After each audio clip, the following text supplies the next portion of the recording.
There, philosophizers. I'm giving you a name, so we're official, like the Believers or something like that. But I'm coming to you with a video because I promised you an article and it was due to you at midnight.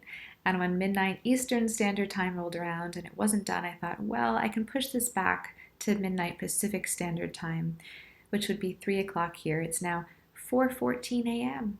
and it's not done. And I'm pretty sure that we've exhausted all the midnights in the contiguous United States. So I'm going to have to admit defeat. But I wanted to come as close as I could to delivering on my promise. And so I want to share a little bit with you about what motivated me to write the article, what it's about, its central thesis, and its structure. So you have a sense of kind of what to look forward to. It's in very good shape, 4 solid pages and about a page left to write and edit. So with that said, what is the article? I had indicated a little bit previously in another post, but it's called The Animus of Safe Spaces, Coddling or Censorship. And it's an article that explores whether or not we should think about safe spaces as fundamentally a psychological phenomenon or an intellectual phenomenon. And that's also what motivated me to write the article. This is a trend that I'm noticing, that in general, I'm seeing an increase in psychological explanations for things that I think are fundamentally intellectual phenomena. And it bothers me. I think it deprives us of an ability to really understand the full significance and meaning of certain things that are happening in the culture, and to understand the motivations of the kinds of people who are participating in various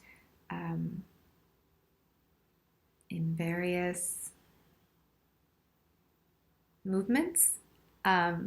So that's kind of a general interest that I have, and I wanted to take it up in the context of safe spaces for a number of reasons. I care a lot about what's going on college campuses. I care mostly because of the better students on college campuses that wouldn't dream of participating in a safe space, or the kind of intimately related phenomenon of violent mobs that might seem paradoxical, but safe spaces and violent mobs go hand in hand, and that's one of the things that I explore in this article. Why is that, and why is it not at all paradoxical? But I want to understand, what it is that they're experiencing and what it is that's destroying the institutions of learning that should be serving them, as a means of trying to counteract and contravene what's going on there. So that's kind of the big picture motivation. At a smaller scale, I read an article called The Fragile Generation that I think is generally a very, very good article. It can be found at reason.com. And it's actually an article predominantly about younger children. So it's about coddling, overprotective parenting practices and how they undermine children in developing self-reliance and resilience. So for example, the fact that there's so little unsupervised play anymore means that children aren't figuring out how to deal with their scraped knee or how to navigate a conflict with their friend in a way that's both practical and fair. There's always an adult around to solve their problems for them. And they talk about one result of this, which is moral dependency. And let me pull up actually my article so that I can make sure that I am defining it correctly. Just one moment. Okay, moral dependency, a condition in which youth seek authority figures to solve their problems and shield them from discomfort. Now, how does this apply to the safe space phenomenon? I mean, they do draw a connection, right? And you can kind of understand it, right? Moral dependency and safe spaces, there's kind of a natural connection. And the way that many people think about it is like this. Many college students are disastrously ill-equipped for discourse, let alone debate. When they encounter ideas they dislike for reasons they cannot articulate, explain, or defend, they may tend to feel overwhelmed, resentful, or both. And as moral dependents, the psychological explanation goes, they lack the means to assuage their unease, but for covering their ears and insisting that somebody make it go away. I continue. Commentators who endorse some variation of this account have taken to calling safe space students, or I sometimes call them safe spacers, to calling them crybabies, a criticism that I consider deeply misguided. Because what this account neglects is any mention of which ideas these students dislike, why they cannot articulate, defend, or explain their ideas, and what they believe about speech and violence that leads them to conclude some ideas can be unsafe. So that is actually the structure of the article. I explore these three questions. Which ideas do the students who retreat into safe spaces dislike? Because a psychological account ignores the fact that there are certain connections between the ideas that students experience as being traumatizing and threatening, right? It's not as if safe spaces welcome anybody seeking cover from any kind of idea.